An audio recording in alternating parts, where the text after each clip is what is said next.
అట్నుంచి అట్నుంచి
ఎక్కువ సామన మేలుకొని క్షణంగా కాసి కాపని స్తోత్రాలు ప్రభువా. ఈ ఆరాధన అంతట్లో మీరు ఉండండి, పాటల్లో ఉండండి అయా. మీకు వందనాలు స్తోత్రాలు. వాక్యములు కూడా మీరు నడిపించడానికి సహాయం దయచేయండి ప్రభువా. నీకు వందనాలు స్తోత్రాలు నైనా. కూడు వచ్చిన బిడ్డలు మీరు జ్ఞాపకం చేసుకోండి. ఏ తలంపు కలిగి వచ్చి ఉన్నారని కార్యములు నెరవేర్చే సహాయం దయచేయండి. ఈ రోజు వాక్యం ప్రతి దేవుడైనా వాక్యం ద్వారా ఆయన బలపడి నూతన ఆత్మతో నింపుడు సహాయం దయచేయండి. అలాగే నాయన ఈ నెల మొదలకు నెల వరకు నా వారు చేసిన ప్రతి పనులు తోడుగా ఉన్నారు. అలాగే నా తన శరీరంలో తిరిగి ఘనంగా జరిగించుకునే సహాయం దయచేయండి. అలాగే ప్రభావ ఎట్టి వ్యాధిగ్రస్తులను వేసుకున్నామో స్వస్థత కలిగినగా హెచ్ఎన్న క్యాన్సర్ అయినా పెద్ద జబ్బు కాలు నొప్పులు వేసిన తెల్లమచ్చ నల్లమచ్చ పడ బాగా చూపించాయన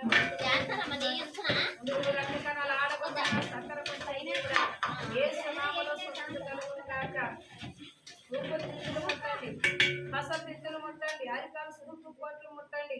ప్రభానికి వందనాలు స్తోత్రాలు. కిడ్నీలో రాళ్ళు ప్రభానికి వందనాలు స్వస్థపరచండి. బ్లడ్ లేని బిడ్డలకు బ్లడ్ పెరుగులకు సహాయం దయచేయండి ప్రభా. అడుగుని ఇవ్వబడినన్నావు, ఎత్తుకుని పెడుతున్నావు, తప్పిడి జీవని వాక్యం సెలవిస్తుంది ప్రభా. నీకు అసాధ్యమంది లేదు ఆయన. అలాగే నా తండ్రి ఆయన పోయిన వస్తువులు వారు వెలుచినప్పుడు వాహనాలు సముద్ర కిరాయిలు సహాయం దయచేయండి. కిరాయిలు నాయన వాళ్ళ రావడానికి కూడా నా తండ్రి ఆయా వస్తువుల్లో కూడా సహాయం దయచేయండి ప్రభానికి వందనాలు స్తోత్రాలు నాయన. అలాగే కూడి వచ్చిన బిడ్డలందరినీ జ్ఞాపకం చేసుకోండి. ప్రతి వారిని ఆయన పేరు పేరు పెట్టి అడుగుతున్నాను. వారి కుటుంబాల చుట్టూ కంచి కాపుదలు పెట్టండి. వారి బలహీనలను బలపరచండి, వ్యాధులను స్వస్థపరచండి, కీళ్ళు మేలు చెయ్యండి. భార్య భర్తలు ఇడిగా ఉంటే కలిసి ఉండకు సహాయం దయచేయండి. గృహాలు కట్టుకోవాలనుకున్న వారికి నాయన అయా ఇదిగో సమృద్ధిగా నా తండ్రి నా ధనాన్ని సమకూర్చండి ప్రభానికి వందనాలు స్తోత్రాలు నాయన. మారుమనసు లేని బిడ్డలకు మారుమనసులు దయచేయండి. రక్షణ లేని వారికి రక్షణ దయచేయండి ప్రభానికి వందనాలు స్తోత్రాలు నాయన. రక్షించిన బిడ్డలందరూ జ్ఞాపకం చేసుకోండి. అలాగే గ్రామాన్ని దర్శించండి నాయన. ఈ గ్రామ ప్రజలను అధికారులను వేలు చిన్న వాళ్ళను మీరు జ్ఞాపకం చేసుకోండి నాయన. ఎవరు నశించడానికి ఇష్టం లేదు ప్రభా. నీకు వందనాలు నాయన. ఏసయ్యాను బతుకులాడుచున్నాను నా తండ్రి, ఏసయ్యాను బతుకులాడుచున్నాను. ఆ రోజు నాయన ఆకాశం భూమిని చేసిన దేవ, సృష్టిని చేసిన దేవ, యావతి నాయన సమస్తమును చేసిన దేవుడు నాయన. నీకు సాధ్యమే కానీ అసాధ్యం లేదు ప్రభా. ఏ స్థితి బిడ్డలు వచ్చి ఉన్నారు ఆ స్థితిని మార్చేది ప్రభా. నీకు సాధ్యమే అసాధ్యమందు లేదు నాయన. అలాగే కూడి వచ్చిన బిడ్డల కుటుంబాలు జ్ఞాపకం చేసుకోండి అయా. ఇదిగో నా తండ్రి నాయన, ఇంకా రావలసిన వారు రావడానికి నాయన, వచ్చుచున్న వారికి నాయన వాహనములు సిద్ధపరచండి. లోపల వచ్చే వారిని దీవించండి నాయన. యేసయ్యాను బతుకులు ఆడుచున్నాం ప్రభా. గొప్ప దేవుడు, శక్తివంతుడు, జీవం కలిగిన వాడు నాయన. అయ్యా ఇదిగో ప్రభా ఈ మందిరమును జ్ఞాపకం చేసుకోండి నాయన. ఈ సియోను స్వస్థ మందిరం ప్రభా, ఈ మందిరం అంతా కూడా ఖాళీ లేకుండా నింపండి అయ్యా. కొత్త కొత్త జనములని నడిపించుకోండి నాయన. ఆనాడు ఇశ్రాయేలు ప్రభా అయా ఐగుప్తు నుంచి బానిసత్వం విడిపించిన దేవుడు నాయన. అయా 40 సంవత్సరం ఉచితంగా పోషించిన దేవుడు నాయన. నీకు వందనాలు స్తోత్రాలు నాయన. అయా బిడ్డలకు నాయన దాహంతో ఉన్నప్పుడు నాయన బండ చెరువులు ఇచ్చిన దేవుడు నాయన. నీకు వందనాలు స్తోత్రాలు ప్రభా. అలాగే నా తండ్రి నాయన, వారి నా తండ్రి పరోర సైన్యం తరిగినప్పుడు ప్రభా ఎర్ర సముద్రము 2 పాయలు చేసి నడిపించిన దేవా నీకు వందనాలు స్తోత్రాలు.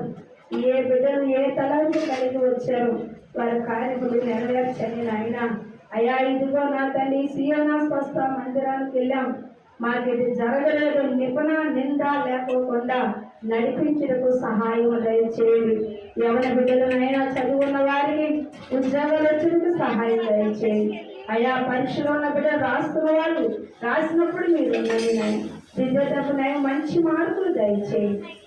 అలాగే ప్రభా వృద్ధులు జ్ఞాపకం చేసుకోండి, బాలులు జ్ఞాపకం చేసుకోండి, ఎవరు జ్ఞాపకం చేసుకోండి. అయినా అయా ఏ బిడ్డలు ఏ తలంపు కలిగొచ్చిన కార్యం నెరవేర్చండి. గర్భం లేని స్త్రీలు నా తండ్రి అన్న ప్రార్థన చేయగా గర్భాన్ని తెరిచాము అయినా. అలాగే బిడ్డలు ఆకాశం చేతి మొరబెట్టుచున్నారు. అది గర్భాలు తెరవండి, గర్భభావం వచ్చిన దీవించండి. అలాగే గర్భంతో ఉన్న స్త్రీలు జ్ఞాపకం చేసుకొని తల్లి బిడ్డ క్షేమం కూడా సాయం వారికి కావాల్సిన రక్త పోషణం సమకూర్చండి. ప్రభానికి 104 స్తోత్రాలు. ఏ స్థితి కలిగి ఉన్నారు ఆ స్థితిని మార్చే దేవుడు అయినా. చిన్న మంట భయపడకండి, పెద్ద మంటగా చేస్తాను ఆయన. పరిశుద్ధి నుంచి నాలుగు బిడ్డలు జ్ఞాపకం చేసుకొని మమ్మల్ని మా బిడ్డలందరినీ మీ చేతులకు అప్పగిస్తున్నాను ఆయన. అలాగే దుస్తులైన వారికి దృష్టి ఇచ్చిన దేవుడు, మగవారికి ముందుగా మాటించావు నాయన. కుంటివారిని నా తల్లి నడిపించిన దేవుడు నాయన. పక్షవారి గల వారిని పరిగెత్తుకోగలమని దేవా నీకు 104 స్తోత్రాలు నాయన. అలాగే కుష్టి వారిని దిష్టిగా సిద్ధులు కమ్మన్న ప్రభా నీకు 104 స్తోత్రాలు. అలాగే నా తండ్రి ఏసయ్యా నీకు సాధ్యమేనయ్యా, అసాధ్యమంతు లేదు నాయన. గొప్ప దేవుడా, శక్తి మంతుడా, జీవం కలిగిన వాడా, కరుణ గలవాడ, కనికరం గలవాడ, ప్రేమా స్వరూపుడా నా తండ్రి. రానైనా బిడ్డలందరినీ నడిపించుకొని వచ్చిన వారందరినీ దీవించమని నజరేయుడైన యేసు అది వినయమని అడిగి వేడుకొంటున్నాం తండ్రి. ఆమేన్. వ్యక్తపరుచున్న ఈ వాక్యము ప్రతి హృదయము తెరవబడి వాక్ వాళ్ళ ఫలింపు చేయండి. దాసులని సిలువ చాటున మరుగుపడి. ఆమేన్. వాక్యంకి వెళ్ళే ముందు పాట పాడుతూ దేవుడు గారి పద్యం ప్రియాడు. దేవునితో నాతో పాటు అందరూ చాలా చప్పట్లు కొట్టే ప్రార్థన చేస్తూ దేవుని కనపరుస్తూ దేవుని వాక్యం ద్వారా కంటే పాటల ద్వారాగా ఎక్కువ దేవుని మైపడతాం. నీవు నా తోడున్నావయ్యా, నాకు భయమేలా నా యేసయ్యా. నీవు నాలోన ఉన్నావయ్యా, నాకు దిగలేలా నా యేసయ్యా. నాకు భయమేలా, నాకు దిగలేలా, నాకు చిందేలా, నాకు నీదేలా. నీవే నా తోడున్నావయ్యా, నాకు భయమేలా నా యేసయ్యా. కష్టములే కష్టములే తోడున్నావు, వేదనలు ఆ వేదనలు నా సంగమున్నావు. కష్టములే కష్టములే నా తోడున్నావు, వేదనలు ఆ వేదనలు నా సంగమున్నావు. అడిగిన వారికి ఇచ్చేవాడు, వెతికిన వారికి దొరికేవాడు, తట్టిన వారి తలుపులు తెరిచే దేవుడు, తట్టిన వారి తలుపులు తెరిచే దేవుడు. దేవా దేవా నీకే స్తోత్రం, దేవా దేవా నీకే స్తోత్రం. దేవే నా తోడున్నావయ్యా, నాకు భయమేలా నా యేసయ్యా. దేవే నాలోన ఉన్నావయ్యా, నాకు దిగలేలా నా యేసయ్యా. నాకు భయమేలా, నాకు దిగలేలా, నాకు చిందేలా, నాకు దిగలేలా. వ్యాధులు బాధలు ఎరడించావు, రక్షణలే రక్షకులే దైవము పంచావు. వ్యాధులు బాధలు ఎరడించావు, రక్షణలే రక్షకులై దైవము పంచావు. నేనే సత్యమన్న దేవా, నేనే మార్గమన్న దేవా, నేనే జీవమని పలికిన దేవా, నేనే జీవమని పలికిన దేవా.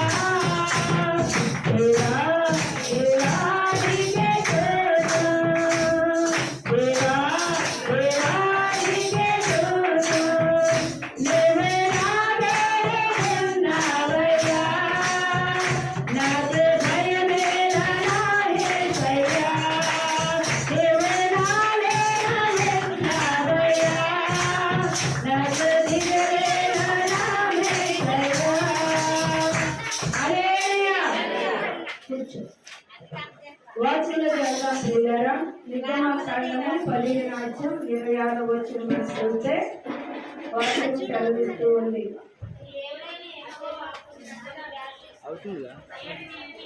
నీ దేవుడైన యెహోవాకు శ్రద్ధగా ఆయన ఆజ్ఞలన్నీ అన్నిటినీ అనుసరించి నడిచినలా నేను ఐగుప్తులకు కలుగజేయ రోగం ఏది మీకు రానియను, నిన్ను స్వస్థపరిచి యెహోవా నేనే అనును. దేవుని స్తోత్రములు. హల్లెలూయా. మోషేతో దేవుడు మాట్లాడుచు మాటల యందును తన ఆజ్ఞలను దేవుడి ఆజ్ఞలను చెప్పుతూ ఉన్నాడంట. ఎందుకంటే దేవుడు మాట ఇని సెల్లుకోవడం కాదు, దేవుడు ఆజ్ఞలు నెరవేర్చేవాడు దేవుడికి ఇష్టం. అందుకే ఇశ్రాయేలు ప్రజల గురించి దేవుడు మరొకసారి మోషే ద్వారాగా తేటపరిచినట్లు మనం చూస్తున్నాం. ఎందుకంటే ఐగుప్తుల గురించి మరి ఇశ్రాయేలు ప్రజలు వాటి కోసమే యుద్ధం చేస్తూ ఐగుప్తు మీద అందరికీ మీద వాళ్ళ తెగుళ్ళు పంపించిన దేవుడు కనుక మరి ఆ ప్రజల గురించి ఎంతో ప్రేమగా చెప్తున్నాడు. మళ్ళా స్వస్థపరిచే దేవుడిని నేనే అంటున్నాడు. దేవుని స్తోత్రములు. హల్లెలూయా. చూడండి, ఆది కాండము 1:3 మనం చూస్తే పిల్లరా వాక్యం సెలవిస్తుంది.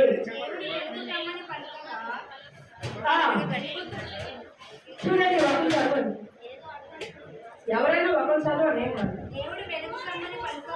దేవుడు వెలుగు కమ్మని పలకగా వెలుగు కలిగిను, వెలుగు మంచిదైనట్లు దేవుడు చూచెను.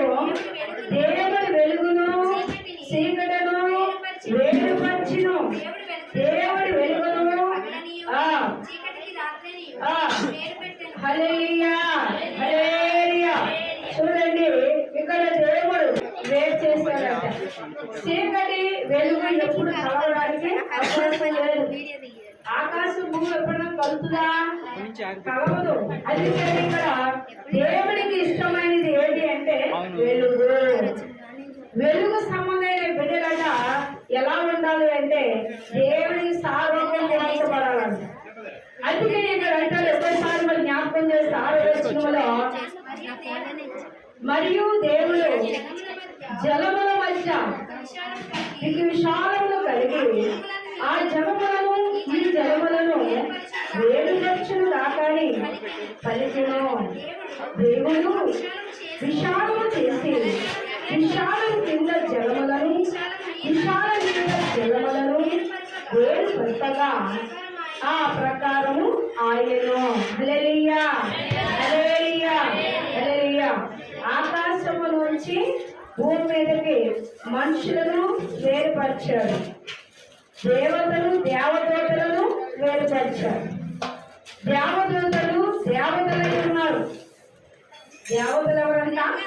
దేవదూతలై ఉన్నారండి. అందుకనే మీరు ఎవరికి మొక్కవద్దు? విగ్రహారాలకు మొక్కొద్దు అన్నాడు దేవుడు. దేవదూతలను చేసిన దేవుడే దేవగణికులుగాను చేస్తున్నారట. భూమి మీద వచ్చిన వారు అందరూ కూడా దేవుడికి సారూపం కలిగి స్పర్శలు చేసేవారై ఉన్నారు. ఆయన దేని కలగమంటే అది కలిగింది. వెలుగు కలగమన్నాడు, వెలుగు కలిగింది. దేవుడు ఆకాశము మీద ఉండి భూమి మీద జలముల మీద ఉన్నప్పుడు ఆయన చూచాడు, దాన్ని వేరు చేశాడు. దేవతలు వేరు, దేవదూతలు వేరు. అవునా కదా? దేవతలు వేరు, దేవదూతలు వేరా? దేవతలే దేవదూతలా? మా ఎంతమంది తెలుసు? దేవతలే దేవదూతలా? చెప్పండి. నాకు తెలిసి చెప్పండి అలా రోజు బోధించిన చెప్పండి. దేవుని స్తోత్రములు. హల్లెలూయా. దేవతలే దేవదూతలు. తెలియదు రాను. దేవతలే దేవదూతలు. దూతలను చేసిన దేవుడు ఇక్కడే రాశాడు. ఆది కాండములో రాశాడు. జలముల మీద ఆయన అల్లాడుచు ఉన్నప్పుడు వండలాగా స్తుతించేవారు వారు కాక మరి మనుషులే కావాలనుకున్నారట. దేవుడు తన రూపమును చూసి ఆదామును చేశాడు. సార్వభౌమ చేసిన దేవుడు ఆదాములకు జీవాయువులు ఇచ్చి ఆయన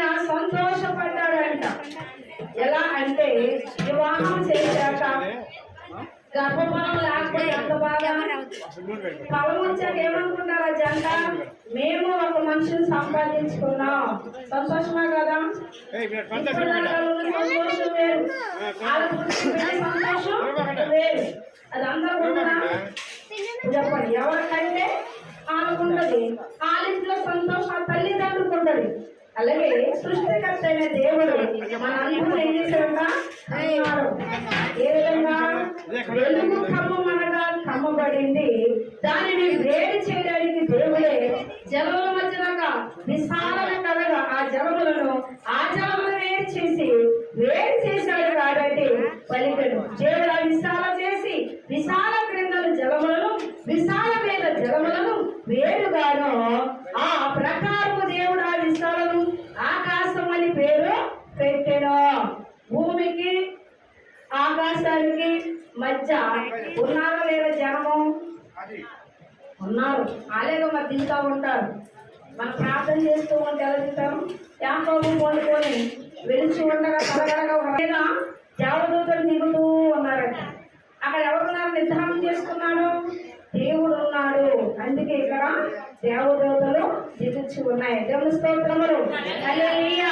9వ వచనం మనం చూస్తే ప్రియులారా, దేవుడు ఆకాశము క్రిందనున్న జలముల చోటని కూర్చబడి ఆరినేల కనబడి గాని పలకగా ఆ ప్రకారము దేవుడు 6 నేల భూమిని చూడండి.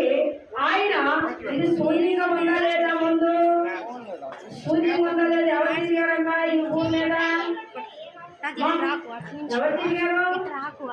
ఆయన చెప్పారు కదా, వేరుపరచడం లేదా? దేవతలు దేవకన్యకులాగా తిరిగితే వాళ్ళని వాళ్ళు దేవతలుగా చేస్తున్నారు. దేవతలు శక్తి, బలము, అయ్యా ఐశ్వర్యం ఇవ్వని మనం అంటాం కదా. చాలా మంది అడుగుతూ ఉంటారు, అయ్యా మరి ఐశ్వర్యం కావాలంటే ఎలా వస్తుంది? మరి ఏం తెలియనప్పుడు అన్ని దేవతలకు ముఖ్యం, అన్ని దేవుళ్ళకు ముఖ్యం. మన దేవుడే ఎరగనప్పుడు మనం ఏ నమ్మకం అనుకుంటామో చెప్పండి. ఇప్పుడైతే బాగా అర్థం అవుతుందని చెప్తున్నాడు. అయ్యా మా ఐశ్వర్యం ఎవరంటారు? లక్ష్మీదేవి అంటారు అవునా కదా? శక్తిని ఎవరంటారు? మీరు ఏం పేరు చెప్పదు. దేవుని స్తోత్రములు. హల్లెలూయా. ఎందుకంటే చాలా మరి అక్కడ ఇష్టం పెట్టే మరి చాలా వెళ్ళిపోద్ది అనమాట. అందుకే ఎందుకని చెప్పట్లేదంటే ప్రియులారా, ప్రశాంతంగా మనం చెప్పుకుందాం. వాక్యం సెలవిస్తుంది, వారు భూమి మీదకి తిరిగాడుచున్నప్పుడు మనుషులను సృష్టించిన దేవుడు వీళ్ళ సంఖ్య పెరగాలి. ఎవరి సంఖ్య? నరుల సంఖ్య పెరగాలి. వారే దేవుని స్తుతించాలి, వారే దేవుని ఆరాధించాలి. వారిని పట్టే దేవుడు ఘనత రావాలి, వారిని పట్టే దేవుడికి మహిమ రావాలి. వాళ్ళే చేసుకున్న ఆయన సాధకులు ఉన్నారు కాబట్టి ఒక్కొక్క దానికి ఒక పేరు నిర్ణయించాడు. ఇది విశాల అని పేరు పెట్టాడు. హల్లెలూయా. హల్లెలూయా. 9వ వచనం మనం చూస్తాం ప్రియులారా. ఆదికాండము 37 అధ్యాయం తీయండి.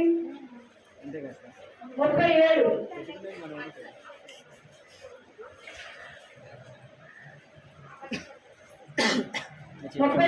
అధ్యాయము చదవండి.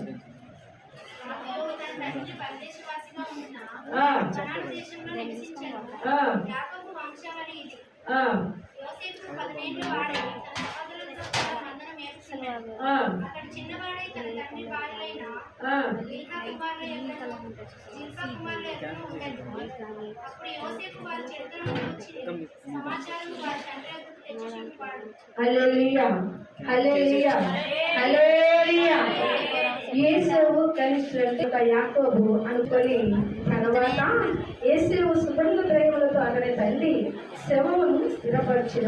చూడండి ఎందుకు చేశాడంటే తండ్రి ఇచ్చిన మహాకృప, అమూల్యమైన ప్రేమ, అలాంటి ప్రేమ దేవుడి ప్రేమ కలిగి ఉన్నారు కాబట్టి దేవుడికి ఇష్టపడి ఎన్నుకున్నారు కాబట్టి అంతమంది అన్నలున్నా చూసారా, పుట్టే వాళ్ళందరూ తల్లిదండ్రులు చూడరట.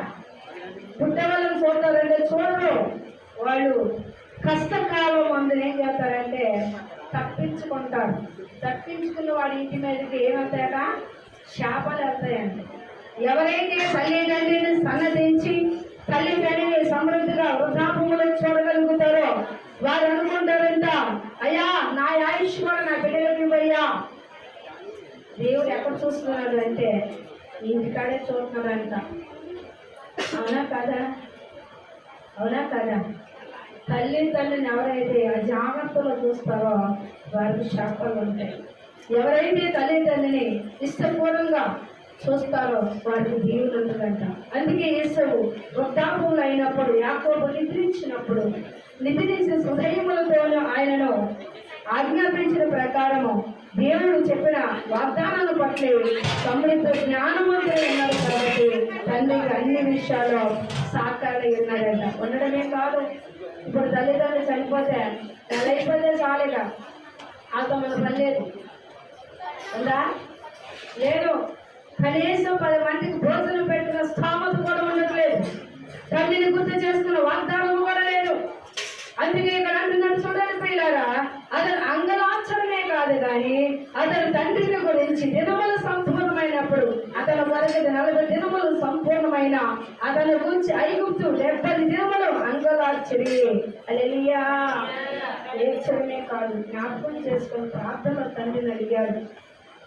మనము దేవుని వాగ్దానాన్ని బట్టి అటు మనుషులకును ఇది దేవునికి వాగ్దానాన్ని బట్టి చనిపోయిన వారికును బతుకున్న వారికి మధ్యన ఉన్నాం. బతుకున్న వారినేమో రక్షించగలం, చనిపోయిన వారినేమో నరకముల నుండి తప్పించగలం. ప్రార్థన చేసుకోవాలనుకుంటాం కదా, తండ్రి కుమార పరిశుద్ధాత్మ ఆయన నీవు ఉన్నప్పుడు ప్రత్యేకమైన దేవుడు కదా, మమ్మల్ని మా పిల్లలు కాపాడు తండ్రి, మా పితృలు కూడా కాపాడు. ముందుగా మన పితృలే చేస్తాడు దేవుడు. చాలా మంది సైన్యంలో కనబడడం అనుకుంటారు, వాళ్ళ తాతలందరూ కనబడతారు, ఆ తాతలందరూ నీకు తెలియకపోయి ఎక్కడ పెడతారు. ఎందుకనంటే వాళ్ళు కూడా రక్షింపగల సామర్థ్యం శక్తి ప్రాథమికాలు ఉంది. నువ్వు వాస్తవరాలు కాదు, నువ్వు చేసిన ప్రార్థన దేవుడు ఎట్లా అనుకుంటున్నావు, ఈ ప్రార్థన జవాబిచ్చే దేవుడై ఉన్నాడు. హల్లెలూయా. హల్లెలూయా. అందుకే యేసు ఇక్కడ ఏం చేశాడు పిల్లారా, 70 రోజులంట అంగలార్చాడు.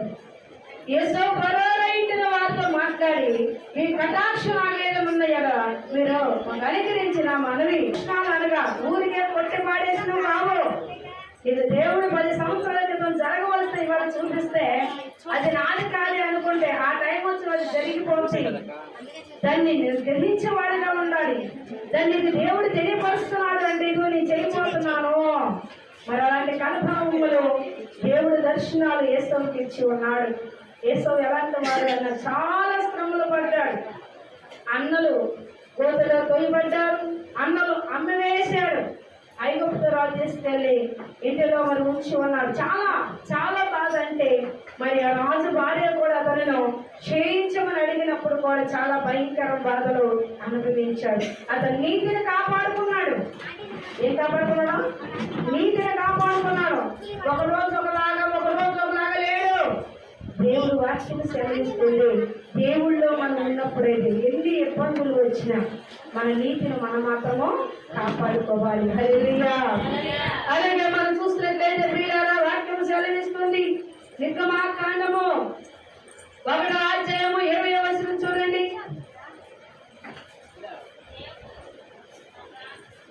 నిర్గమాకాండం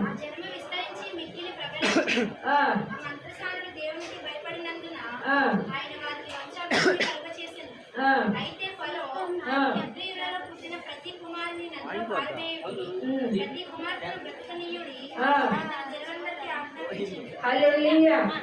హల్లెలూయా. చాలా మంది అంట ఒక 20 సంవత్సరాలు వచ్చాక తల్లిదండ్రులు చూపిస్తారు. జాబులు వచ్చాక ఎవరు పెంచాలి? తల్లిదండ్రే. వాళ్ళ చేతి ఖర్చులకు ఇవ్వాలి, వాళ్ళ దుస్తులు, వాళ్ళ బట్టలు, వాళ్ళు నడిచే బొమ్మ, పాదాలు, చొప్పులతో సహా ఏమో ఎవరిని కొనాలి. మరి అంత పరాశగా తల్లిదండ్రి ఎంత ప్రాముఖ్యత చేయగలుగుతారు? అలా చేస్తారు. మరి చేస్తానంట మోషే పుట్టినప్పుడు ఆ పరోరా ఆ ఇశ్రాయేలు ప్రజల గురించి ఒక మాట చెప్పాడంట. ఇదిగో మనకాడ ఉన్న మన ప్రజల కంటే ఆ ఇశ్రాయేలు ప్రజలు అందరూ మాపుడు పుట్టి చంపేయండి అన్నారు. చంపేస్తారు. కానీ మోషే పుట్టినప్పుడు మాత్రం మంత్రసాల వెళ్ళిందంట. దేవుడు వాక్కు ఆ యొక్క మంత్రశాన్ని భయపెట్టింది. ఏమనంటే, ఇదిగో ఈ బిడ్డ జోలికి వస్తే చనిపోతా ఉన్నాడు. మరి ఇప్పుడు ఏం చెప్పాలి? రాజు తెలియక వెనక తిరిగి వచ్చి రాజు అడిగారంట. అవును, ఇవాళ 20 అయినారు కదా, వాళ్ళ మగపిల్లలు ఎంతమంది, ఆడపిల్లలు ఎంతమంది?